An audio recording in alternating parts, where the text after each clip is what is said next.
దైవ మర్మములు. సహోదరు భక్సింగ్ గారి అనుభవంలో దేవుడు తనకు బయలుపరిచిన మర్మములను అనుదినము పంచుకొనుట. జూలై 14, 21వ శిఖరము.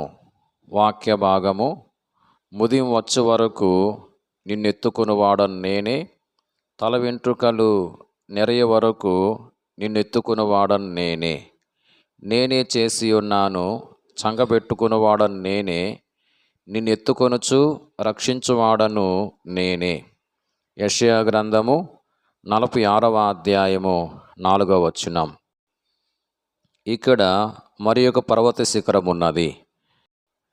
యెషయా ప్రవక్త ద్వారా ప్రభువు మన జీవిత కాలమంతయు తానే మనల్ని ఎత్తుకుని మోయుదునని బలముగా నొక్కి చెప్పుచున్నాడు.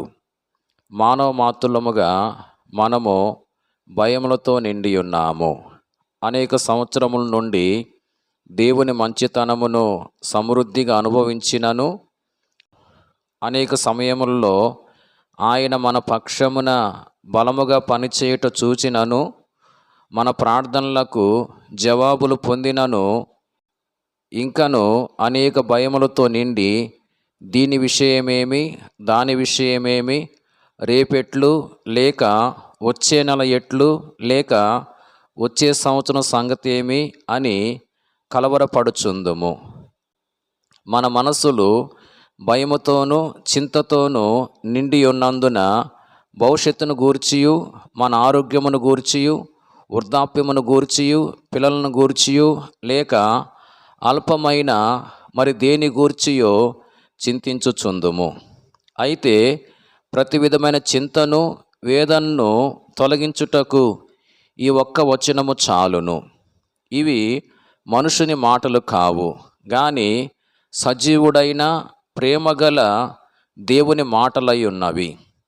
ఆయన తన సొత్తుగా మార్చబడిన వారితో ముదిం వచ్చు వరకు నిన్నెత్తుకునివాడను నేనే అని చెప్పుచున్నాడు. మరి ఒక రీతిగా చెప్పాలి అంటే, నీ మరణ పర్యాంతము నీ బాధ్యతను నేనే వహించుదును అని అర్థము. 7 బాధల నుండి ఆయన మనల్ని విడిపించదనని చెప్పుచున్నాడు.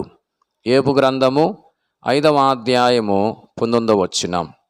లేఖనములలో 7 అనే సంఖ్య పరిపూర్ణతను సూచించుచున్నది. దాని భావమేమనగా, మన పరీక్షలు, శ్రమలు, వేదనలు, కష్టములు ఎటువంటివైనను వాటన్నిటి నుండి ఆయన మనల్ని విడిపించును. దేవుని ప్రజలు తాము ఆహారం భుజించక మునుపు దాని విషయమై దేవునికి వందనములు చెల్లించినప్పుడు అది ఎంత చౌకరకపు భోజనమైనను బహు రుచికరంగా మారినట్లు కనుగొందురు.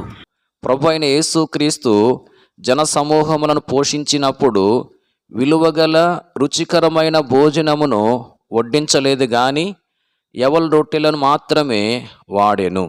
ఇది పేదవారి ఆహారము.